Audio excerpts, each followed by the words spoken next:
after ng Typhoon Wiva. So we are here guys sa rooftop. Ito yung ginger na tinanim ko guys. They are striving. Yes, they are striving.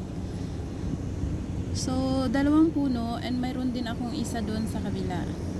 So an update ng buhay OFW dito sa Hong Kong. Garden rooftop guys. Paano nga ba mapalago ang mga tanim sa pot or sa rooftop?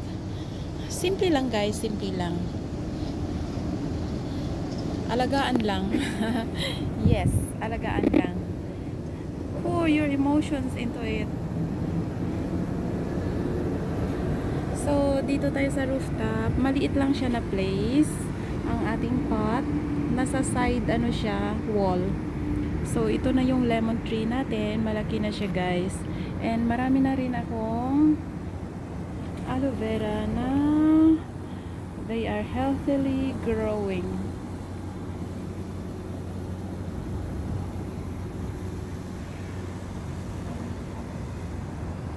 So, that's all for today, guys. Thank you for watching. Marami akong alaga dito.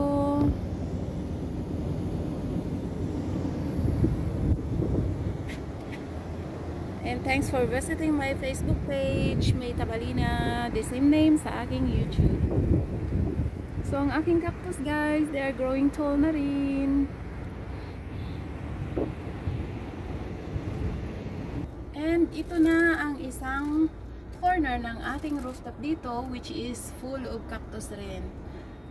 They are cute. Nag-flower siya guys, pero hindi ko siya nabantayan. Nadaanan siya ng bagyo, kaya naano siya guys.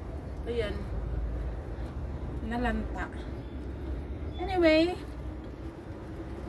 that's an update for rooftop. And ang view dito sa rooftop guys is, ayan siya. That's the view. Medyo madilim pa rin guys and foggy, but wala nang bagyo. So thank you for watching again. Big shout out to everyone.